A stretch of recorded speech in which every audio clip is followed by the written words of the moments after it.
formas clásicas de dieta cetogénica de 4-1, 3-1 prácticamente ya no se utilizan con gran frecuencia, solo se dejaría en un extremo caso. Y honestamente en la práctica es raro que a nosotros nos llegue un paciente remitido por problema de una epilepsia refractaria. Ahora, la gente que trabaja con niños, sigue un poquito, las colegas que trabajan más con niños, siguen un poquito más el tema de dieta cetogénica, porque hay bastante niños con epilepsia, ¿no? Y como les decía, pues ahora con los novedosos tratamientos ya hay menos casos de epilepsias refractarias al tratamiento. Otra cosa que importante dejarlo claro, la dieta cetogénica pues tiene desventajas, y ya vieron ustedes las desventajas ayer, sobre todo cuando queríamos dar un aporte proteico adecuado, sobre todo en la dieta 4-1 o en la 3-1. Pero también existen algo otras desventajas que tiene la dieta cetogénica. Si ya leyeron ustedes, a ver, platiquemos, conversemos qué desventajas podemos tener con la dieta cetogénica, además de las limitaciones que podemos tener a veces con las proteínas. Si ya leyeron, quiero escuchar, a ver, ¿qué otros problemas podemos tener con la dieta cetogénica?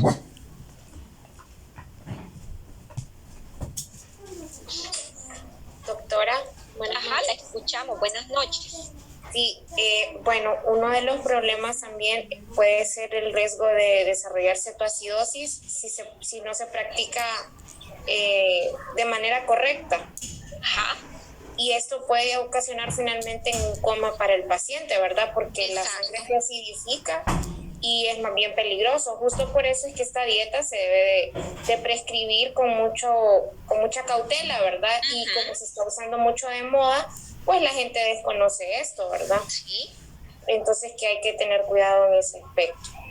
Ajá, sí, está bien. ¿Otro aporte?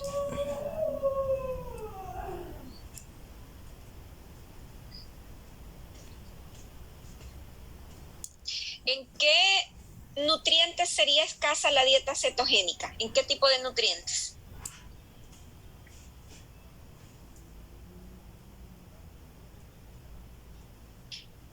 ¿Los carbohidratos?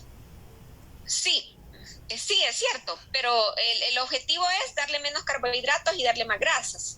Sí, tal vez no hice bien la pregunta. ¿Qué otro tipo de nutriente importante?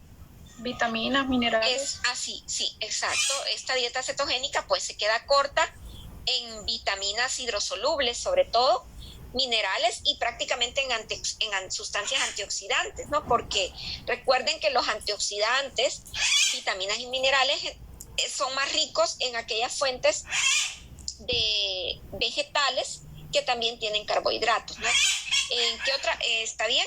¿En qué otra cosa se puede quedar corta esta dieta?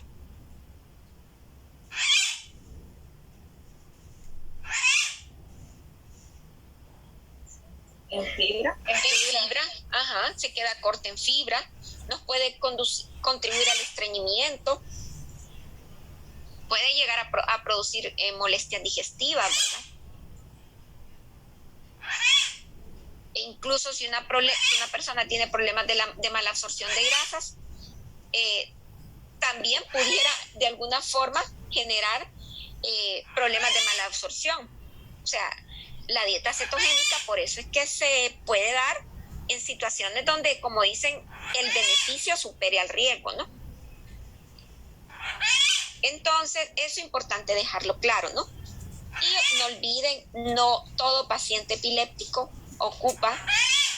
llegaría a ocupar este tipo de dieta. Y lo otro es que a pesar de que sí se utiliza en pacientes refractarios al tratamiento, hay pacientes que aún así no responden a la dieta cetogénica, otros que responden bien y otros que responden a medias, ¿no? Bueno, no sé si alguien tiene algún otro aporte, sino para pasar a lo que es enfermedad de Parkinson. Todo claro, doctora. Bueno, entonces vamos a empezar a ver enfermedad de Parkinson, que ayer hablamos un poquito a la carrera de esta enfermedad.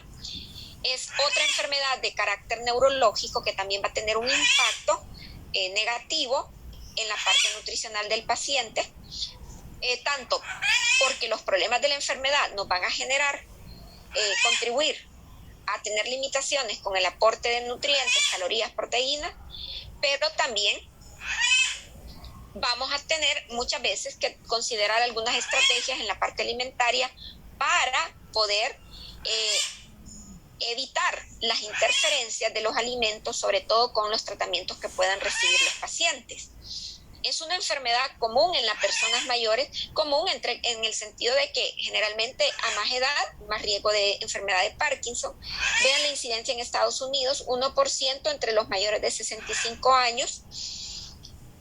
Aquí como que no se ha visto gran problema, o sea, no se han visto diferencias marcadas entre los niveles socioeconómicos según las estadísticas que presenta Kraus. Es menos frecuente en personas negras y asiáticas comparada con los caucásicos, y hay factores de riesgos genéticos, la edad evidentemente, ambientales, comentábamos ayer, alimentos, herbicidas y pesticidas, y también la relación con algunos metales como el aluminio, el plomo o el cobre, ¿verdad? Que se han visto vinculados al tema del Parkinson, y estos metales sobre todo vinculados por el tema de los herbicidas y pesticidas también. Y como les decía, hay medicamentos que pueden reproducir si se dan en dosis fuera de las recomendadas, o por ejemplo cuando la persona es muy sensible al medicamento puede hacer que se presente una sintomatología parecida al Parkinson. El problema, la enfermedad se describió por este señor James Parkinson hace mucho tiempo. Hay movimientos lentos de menor amplitud, los pasos son cortos, hay rigidez muscular, y esta rigidez muscular es generalizada. Por eso estos pacientes también van a presentar problemas de deglución dependiendo del grado de afectación o de severidad de la enfermedad. Hay temblor de reposo. Cuando el paciente va caminando no se le nota el temblor, pero una vez que se pone quietecito, sentado, entonces se le ve el temblor de reposo, o a veces en la cabeza, ¿no? Hay inestabilidad postural porque la rigidez que mantienen los hace que tengan una marcha inestable y que muchas veces no se puedan poner en pie dependiendo de qué tan avanzado esté el problema, ¿no? Hay algunos casos de enfermedad de Parkinson que tienen una evolución relativamente benigna, en el sentido que no es que se curan, pero por lo menos no progresa. Tal vez solo se llegan a presentar ligeros estigmas o una ligera sintomatología de Parkinson, pero no avanza, ¿no? Genera mucha discapacidad, y habíamos mencionado que el problema fisiopatológico que ocasiona la enfermedad de Parkinson es que hay una disminución de la producción de dopamina, que es uno de los neurotransmisores que participan en la transmisión neuronal, sobre todo de la transmisión neuronal para activar la función motora de motilidad. Esas dopaminas se producen en la sustancia negra, que es una región del mesencéfalo, que más o menos pueden ver en esa imagen con la cabeza de ese señor, a qué nivel está más o menos esa sustancia negra, que se va palideciendo, y porque ya no produce tanta dopamina, entonces se va palideciendo, y entonces el paciente empieza a presentar el Parkinson. Todas las personas, a medida envejecemos, disminuimos, nuestra sustancia negra disminuye un poco la producción de dopamina, porque siempre con los años hasta la marcha se vuelve un poco más lenta, de forma, podríamos decir, esperada. Pero en el Parkinson esto es más acelerado y más agravado porque la disminución de la dopamina es terriblemente exagerada. Entonces, como les decía, la dopamina es un neurotransmisor que es necesario para que una neurona le pase el mensaje a la fibra muscular, envía el mensaje, la dopamina, como dicen, se envía desde una neurona hasta la fibra muscular para producir un movimiento normal.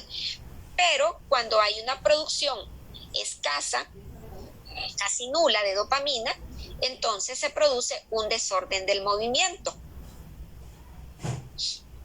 Les decía que es de causa desconocida, a pesar de que hay unos factores relacionados. No es algo así como de nosotros, pero microscópicamente se miran unas lesiones que se llaman cuerpos de Lewy en la zona de la sustancia negra, que son las responsables de que disminuya la dopamina, y resulta que estos cuerpos de Lewy se supone que son unos acúmulos de proteicos en estas células de la sustancia negra, ¿verdad? Que al parecer están relacionadas con toxinas endógenas que produce el organismo, resultado de reacciones de oxidación que se dan en nuestro cuerpo. El envejecimiento, les había dicho, que lleva a pérdida de las neuronas que producen dopamina, y también con el envejecimiento se produce aumento de una sustancia que se llama monoaminooxidasa. Resulta que esa sustancia que se llama monoaminooxidasa normalmente se encarga de que se metabolice la dopamina e incluso otros neurotransmisores. Entonces, la dopamina que se produce normalmente, viene la monoaminooxidasa, también se encarga de que se metabolice porque recuerden que en el metabolismo del organismo hay una regulación. Se produce una sustancia, pero al mismo tiempo hay otros reguladores para que disminuya. Ahora, en el paciente con Parkinson, de por sí disminuye la dopamina más de lo normal del envejecimiento. También se ha visto que aumenta mucho más la monoaminooxidasa de lo normal que como la mantenemos otras personas. A medida envejecemos también aumenta un poco la monoaminooxidasa, pero también aumenta mucho más en los pacientes con Parkinson. Habíamos mencionado, ¿verdad?, algunos factores vinculados. Mencioné lo de las sustancias neurolépticas como la metoclopramida, un medicamento que se utiliza para el vómito, y hay una vinculación no favorable del Parkinson con los productos lácteos, lo menciona Krauss. Pero vean cómo es este tema de la alimentación, porque para el caso no está comprobado tampoco, pero muchas veces se ha considerado que el tema de los productos lácteos no necesariamente tendría que ser por los lácteos, sino que también podría ser por lo que son sustancias contaminantes que pudieran tener estos productos lácteos. Recuerden que ahora la producción de leche depende también de una producción agroindustrial grandísima en territorios grandes, engorde de ganado. No son ambientes tan naturales y pudiera ser que esto sea la relación con los lácteos. Pero vean cómo aquí se sataniza un poco el tema de los lácteos, y por ejemplo en el tema cardiovascular sabemos que hay un tipo de dieta que es muy rica en lácteos y que nos ayuda a controlar la hipertensión arterial o sobre todo la hipertensión arterial. A ver si alguien recuerda qué dieta era. Ya la vimos. La dieta DASH. Exacto. Vean que en la dieta DASH se favorece el consumo de lácteos por los beneficios que se han visto en el tema de la hipertensión arterial. Aquí aparecen un poco, como dicen, satanizados un poco los lácteos, ¿no? Pero como les digo, eso no está comprobado al 100%. También el tema de la ambiental por lo del agua de pozo, la vida rural, pero vinculado a la agricultura, y el tema de la exposición de las sustancias químicas como manganeso, plomo, cobre, hierro, zinc, aluminio y algunas amalgamas que tienen este tipo de metales, y el estrés oxidativo. El estrés oxidativo pues es, normalmente siempre tenemos cierto estrés oxidativo en nuestro organismo, siempre hay reacciones de oxidación y reducción, pero el estrés oxidativo, por ejemplo, es mayor, por ejemplo, con el envejecimiento, aparece ante muchas enfermedades, ¿no? Entonces es bien interesante. No sé si ustedes se han fijado que Krauss dice que la nicotina puede tener un efecto protector. No sé si alguien tuvo la oportunidad de leer. No, eso no, doctora. Bueno, miren, revisen si fue que me pareció, pero en todo caso, ese efecto protector yo ni lo difundiría, porque los fumadores se aprovecharían, ¿no?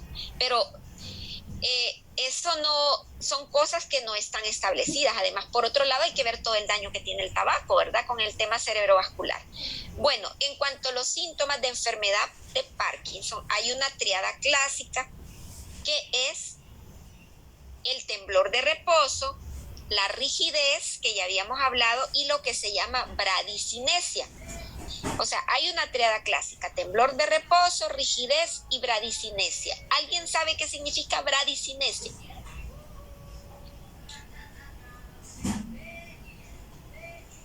¿Tendrá que ver con el brazo? No tiene que ver con el brazo. Brady, el prefijo brady significa, acuérdense qué significa bradicardia. Movimiento lento. Ajá, exacto, bradicinesia es movimientos lentos, lo que habíamos dicho. Entonces, esta es la triada clásica de la enfermedad de Parkinson: temblor de reposo, rigidez y bradicinesia. En Parkinson se utilizan fármacos como los que ustedes están viendo acá, la levodopa y la ribastigmina. La levodopa es muy utilizado. ¿Por qué? Porque la levodopa es una sustancia que tiene como efecto ser precursor de la dopamina. O sea, viene haciendo un trabajo parecido a la dopamina. Entra la levodopa y por cuestiones del metabolismo de este medicamento se convierte en una sustancia parecida a la dopamina, y esto viene a reemplazar la dopamina ausente por la enfermedad y se mejora, como dicen, la sintomatología. Y también tenemos la ribastigmina, pero también, así como sucede en el tema de lo que es la epilepsia, en la actualidad también hay otros fármacos más novedosos. Obviamente, generalmente las cosas entre más novedosas también son caras, ¿no? Pero importante, sabemos todo el impacto nutricional que va a tener la enfermedad en un paciente con Parkinson. En primer lugar, porque va a tener limitaciones para autoalimentarse, va a llegar a tener problemas de la masticación, va a tener disfagia, puede llegar a tener a veces problemas de la parte cognitiva, ¿verdad? Además de eso, ¿no? Él no va a tener capacidad, por ejemplo, para prepararse sus propios alimentos. Pero tenemos que estar pendientes del tipo de tratamiento que recibe, y nosotros tenemos que conocer ciertas situaciones, sobre todo con la levodopa, que las vamos a ver a más adelante. Entonces, siempre vamos a tener que investigar qué tipo de medicamentos está utilizando el paciente. Bueno, el tratamiento nutricional que va a perseguir viene siendo un poco parecido a todas las enfermedades neurológicas. En los pacientes con problemas neurológicos siempre nos va a tocar optimizar la ingesta dietética. En primer lugar, porque muchos tienen disfagia. Entonces, tenemos que tratar de dar alimentos con alta densidad en cuanto a nutrientes y posiblemente calórica también, dependiendo de qué tanto es el volumen que tolera el paciente. Y recordar que como tiene disfagia, va a comer más despacio, entonces tenemos que aprovechar que esos momentos que coma, lo poco que pueda comer, si tenemos limitaciones con el volumen, tenga muy buenas calorías y una buena cantidad de macro y micronutrientes, ¿no? Entonces tenemos que tratar de optimizar la alimentación y tratar de mantener por lo menos lo que es la parte de muscular, la masa muscular, porque de por sí va a tener problemas el paciente con la parte de la motilidad muscular por la falta de dopamina, pero por otro lado va a comer mal, va a disminuir la masa muscular. Por otro lado, está envejeciendo, se va a perder la masa muscular. Entonces tenemos que tratar de mantener fuerza, movilidad y masa muscular. Hay que estar pendiente de las interacciones fármaco-nutriente, especialmente entre las proteínas de la dieta, que nos pueden afectar la efectividad, sobre todo con la levodopa. Con la levodopa, en realidad, que podemos tener un problema de interacción con las proteínas. Por otro lado, los medicamentos en sí que están utilizando van a producir anorexia, nos pueden producir náuseas, nos pueden producir alteraciones del olfato, estreñimiento y boca seca. Vean, situaciones que ya se presentan por el envejecimiento. Ya sabemos que con el envejecimiento podemos tener algún grado de afectación del olfato, resequedad de mucosas, e incluso hasta el estreñimiento se nos puede favorecer, pero la enfermedad viene a sumarle. Fíjense que por un lado La levodopa puede producir molestias digestivas y en estos casos se recomienda a veces que se ingiera de forma simultánea con los alimentos para disminuir los efectos secundarios, ¿verdad? Pero a veces el hecho de que se dé con los alimentos puede interferir con la efectividad de la levodopa.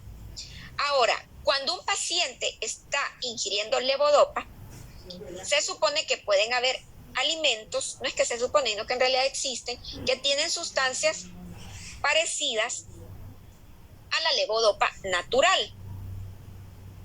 Entonces, si comen este tipo de alimentos, podría potenciarse el efecto que tiene la levodopa, como el ejemplo que pone Krauss, que son las habas. ¿Conocen las habas ustedes?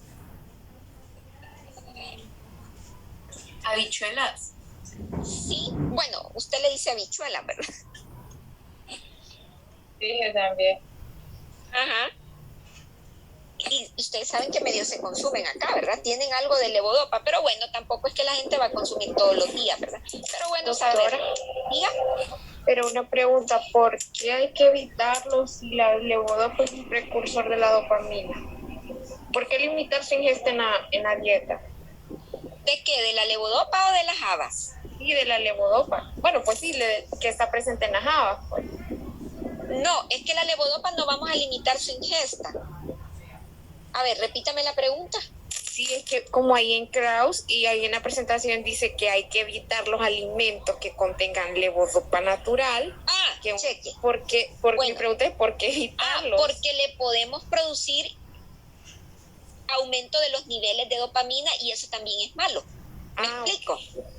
Sí, ahora sí. Sí. Pero como les digo, tampoco es que la gente pasa comiendo habas, ¿verdad? Sí. Vaya, por ejemplo, lo que pasa con qué otra sustancia.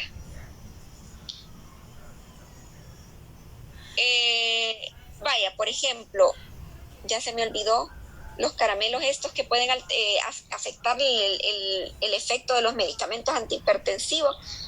Hay Regaliz, ¿se acuerdan del Regaliz? Sí. Bueno, a veces algunos alimentos pueden potenciar el efecto de algunos medicamentos.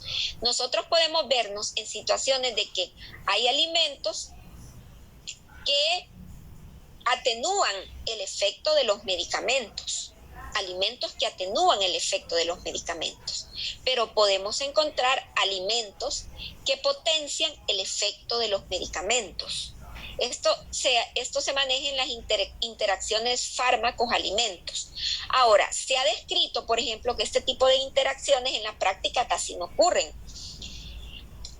Por ejemplo, Krauss menciona eso. Fíjense que hay en el otro parcial tenemos un encuentro en el que hablamos de las interacciones fármacos-alimentos y en los artículos que hablan de la interacción fármacos-alimentos dice que en realidad, aunque exista la teoría de que hay interacciones, muchas veces en la práctica no se dan, son en una minoría de casos, pero eso no quiere decir que no tengamos que tener precaución. Entonces, ¿cuál es el problema? Digamos, con una interacción en este caso de las habas y la levodopa natural. Digamos, el paciente, el neurólogo le está dando la dosis de levodopa con la que funciona, digamos, bien. Pero recuerden que las sustancias también hay niveles tóxicos en los fármacos. Entonces, si le damos habas, pudiera ocurrir en teoría de que hay más levodopa circulante y esto también puede generar problemas. Situación que sucede a la inversa con el tema de las proteínas. Pero como les digo, tal vez esto puede suceder si el paciente estuviera todos los días comiendo habas o vainitas, todos los días, o que le dieran mañana, tarde y noche, ¿no? Tal vez por una vez, eventualmente no hay ningún problema. Es como el tema del café. El café tiene una xantina.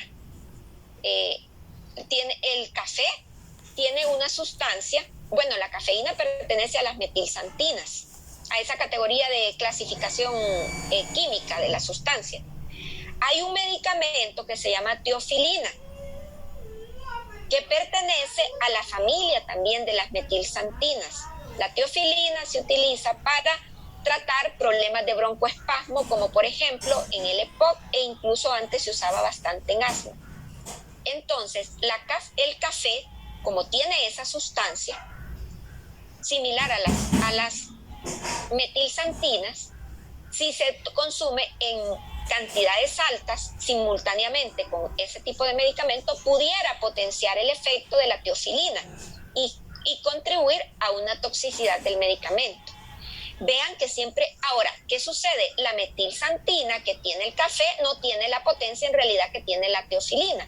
Esto pudiera ocurrir tal vez si una persona le da por estar consumiendo tal vez 3, 4, 5 tazas de café al día, todos los días, y de remate está tratado con teofilina de forma diaria, ¿verdad? Ahí sí, ¿verdad? Pero tal vez por una eventualidad no va a suceder, aunque uno siempre tiene que tomar en cuenta que a veces hay pacientes que son más susceptibles que otros. Por ejemplo, con el té de canela. El té de canela, hay personas que les da taquicardia. Y aunque se tomen solo 1 o 2 tazas o los pone inquietos, vean, hay ciertas susceptibilidades que a veces uno no las conoce al 100% de los pacientes. Entonces, a eso se refería lo del levodopa. Bueno, ahora, ¿qué pasa con el tema de las proteínas? Si ustedes se fijan, aquí dice que la levodopa se recomienda con las comidas para disminuir los efectos secundarios digestivos que tiene la levodopa. Pero resulta que también a veces nos podemos encontrar ante un problema que es la baja efectividad de la levodopa. Y esto se debe a que muchas veces, no se produce en todos los casos, las proteínas de los alimentos interactúan con la levodopa y compiten con la levodopa, y resulta que ya la levodopa disminuye su efectividad por efecto de las proteínas de la alimentación. Ahora, esto no sucede en todos los pacientes, pero se ha visto que en algunos pacientes puede ocurrir eso. Entonces aquí no convendría dar la levodopa acompañada de una comida con proteínas. Entonces, ¿qué tendríamos que hacer en este caso? Resulta que en algunos pacientes donde se ve este problema, no en todos, y lo repito, lo que se hace a veces es que, digamos, si la levodopa se le va a dar en el día, desayuno, almuerzo, y no se le va a dar en la noche, por ejemplo, entonces las proteínas se dejan, los alimentos con proteínas se le dan al paciente solo durante la comida última del día. Esto sucede en casos muy particulares y muy raros, pero tenemos que saberlo. ¿Por qué? Porque puede ser que alguna vez detectemos una interacción entre levodopa y proteínas y tengamos que establecer esta herramienta. Una estudiante preguntó una vez, pero entonces no estamos cumpliendo con el tema del balance adecuado de las comidas, porque en cada tiempo de comida tenemos que dar un adecuado aporte de carbohidratos, un aporte de grasas y un aporte de proteína. Es cierto, muy cierto. Pero estas cosas se dejan para situaciones muy particulares. Idealmente así debe de ser, pero esto solo se va a dejar en un caso extremo de que haya interacción entre las proteínas de la alimentación y la levodopa, el medicamento que en este caso es la levodopa que está consumiendo el paciente. O sea, le vamos a dar proteínas, solo que las vamos a tener que dar, como dicen, acumuladas en la tarde, solo que eso es menos peor que no darle proteínas en todo el día. ¿Y qué sucede? A veces en la tarde, noche, siempre interactúa un poco con la levodopa, pero pasa que como ya va a ser hora de sueño, a veces el paciente ya no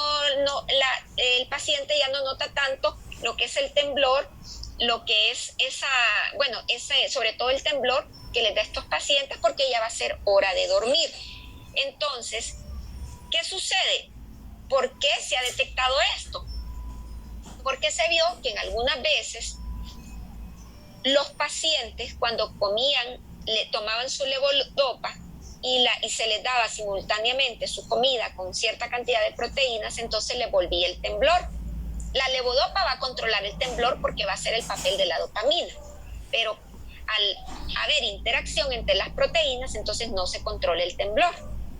Se vio entonces que cuando se le suspendían las proteínas con la dosis en los tiempos de comida del día, desayuno y almuerzo, entonces no le volvía el temblor porque la levodopa hacía su trabajo como debía de ser. ¿Quedó claro eso? Sí, doctora.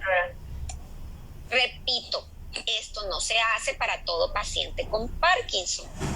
Para aquellos casos extremos en los que se presente esta interacción entre la levodopa y las proteínas, ¿no? De hecho, no todos los pacientes usan levodopa tampoco, pero es de los que clásicamente más utilizado. Ahora ya hay otros medicamentos, además de la levodopa y de la ristimina. Me confundo siempre con esa palabra. Ojo, no lo olvidemos, esto no va a ser para todos los pacientes con Parkinson. Bueno, ahora, ¿qué otras cosas es importante? Pues mantener en el paciente con enfermedad de Parkinson, como en todos los pacientes con problemas neurológicos, mantener una adecuada ingesta de fibra y de líquidos. Obviamente esto va a ser un reto también porque los pacientes recuerden que van a tener disfagia, van a tener rigidez, van a empezar con cialorrea. Cuando el paciente con Parkinson está bien avanzado, ya no puede ni deglutir y ustedes van a ver que tiene cialorrea, está botando saliva. Entonces, si está botando saliva, ya con eso uno sabe que el paciente tiene problema de deglución. Si ustedes ven un paciente babeando, botando saliva, ya ahí asumimos que tiene algún problema de deglución. Por lo tanto, vamos a tener reto en el tema de la ingesta de proteínas y líquidos. Fíjense que hay una cosa bien interesante. La firidoxina también es una sustancia que participa en lo que es el metabolismo de la levodopa.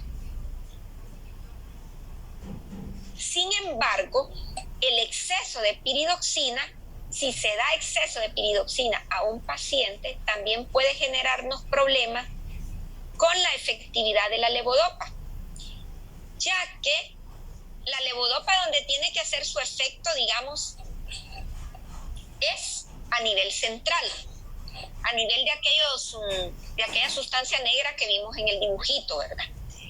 Pero resulta que la piridoxina acelera que la levodopa se metabolice en la periferia y no en el sistema nervioso central. O sea, la levodopa tiene que ir a trabajar al sistema nervioso central, ahí en aquella región de la sustancia negra que está en el mesencéfalo, en la cabeza. Pero si a un paciente se le da exceso de piridoxina, como puede pasar si está tomando algún suplemento, esto va a hacer que la levodopa no llegue al sistema nervioso central y se metabolice en la periferia. Y entonces eso también afecta de forma negativa el efecto terapéutico de la levodopa. Por eso también es importante que cuando tengamos un paciente con enfermedad de Parkinson, le revisemos toda la bolsa que lleva de pastillas para ver también si no está tomando algún suplemento de piridoxina, de vitamina B6, porque a veces los pacientes y la familia incluso compran suplementos por indicación de la propia o de un vecino, no necesariamente porque el médico se los dejó o porque el nutricionista le ha dicho que comprar un suplemento, ellos por su parte. Y si tienen a alguien que vende Amway o de las otras, esas cadenas, y le dice que esas vitaminas son para el cerebro, las va a comprar. Esto sucede increíblemente en nuestro medio, ¿verdad? Entonces, importante revisar, no olvidar, la vitamina B6, o sea, la piridoxina, puede, dada en dosis, en cantidades elevadas, nos va a interferir en la efectividad de la levodopa, ¿verdad? Y también, por ejemplo, se ha visto que pueden haber interacciones con el aspartame. Por otro lado, se recomienda también el tema del manganeso, vigilarlo. Acordemos que está relacionado con el Parkinson. Entonces, aunque si no fuera eso la causa del Parkinson, pero está incluso recibiendo, está recibiendo alimentos contaminados con metales pesados, no solo con el manganeso, recordemos que está el aluminio, eso puede, como dicen, contribuir a acelerar su enfermedad. No está del todo claro, pero en la medida de lo posible tener todas estas precauciones. Y aclarándoles un poquito, no me había fijado en ese renglón, ¿por qué la piridoxina puede generar un efecto contrario o, digamos, disminuir la efectividad de la levodopa, porque resulta que, recuerden que también tenemos enzimas necesarias para convertir la levodopa en dopamina, ¿verdad? O sea, esa levodopa, para que funcione, tiene que convertirse en dopamina. Resulta que necesitamos una enzima que se llama descarboxilasa para que eso suceda. Y la descarboxilasa, paradójicamente, depende de la piridoxina. Si no hay piridoxina, también no va a funcionar la levodopa, porque necesitamos que la descarboxilasa trabaje en la levodopa y la convierte en la dopamina. El problema es que cuando hay exceso de piridoxina, va a haber más producción de descarboxilasa y la levodopa se va a convertir en dopamina en la periferia y no va a llegar al sistema nervioso central. Vean qué cosas tan paradójicas ocurren en lo que es el organismo, ¿no? Bueno, cosas que se han visto relevantes en el tratamiento de la enfermedad de Parkinson: los ácidos grasos poliinsaturados en los fosfolípidos de membranas y en las cantidades relativamente bajas de enzimas defensivas antioxidantes pudieran tener algún efecto a nivel de lo que es lo que es la parte nutricional del paciente con enfermedad de Parkinson. Aquí vuelve a aparecer lo que es el resveratrol, la famosa sustancia de las uvas rojas y del vino tinto, ¿no? Pudiera tener algún beneficio. La curcumina de la cúrcuma, esta planta que yo sinceramente no la conozco, la Picrorhiza curroa, ¿verdad? Ciertas sustancias como las catequinas del té verde, que de esas sí hemos visto anteriormente, ¿verdad? Pueden tener algún efecto antiinflamatorio y neuroprotector. Y vean también el efecto que puede ser, potencialmente benéfico, ¿verdad? De mantener una ingesta adecuada de vitamina D3 y ácidos grasos omega 3. Hemos visto, creo que los compañeros también cuando expusieron problemas nutricionales vinculados al sistema neurológico, hablaron de la vitamina D3.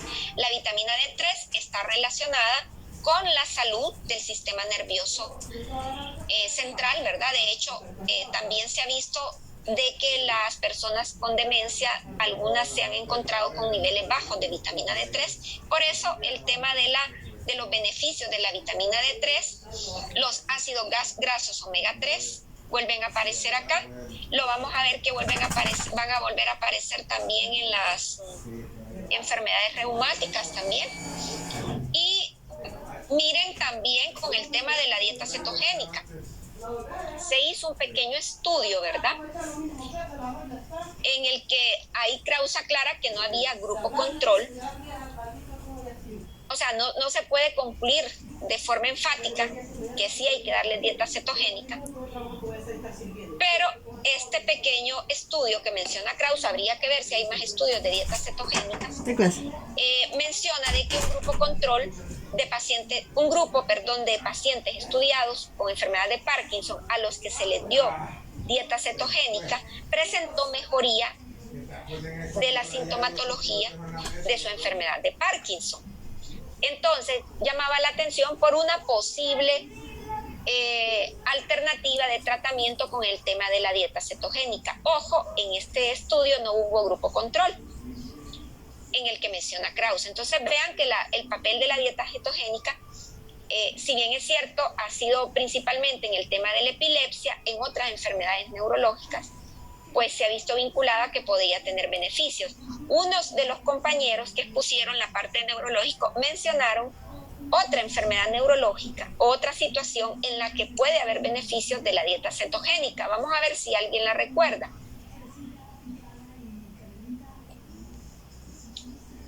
¿Cuál es la pregunta, doctora? Hemos visto que la dieta cetogénica, pues, en su principal indicación es prácticamente en los pacientes con epilepsia refractaria, ¿verdad?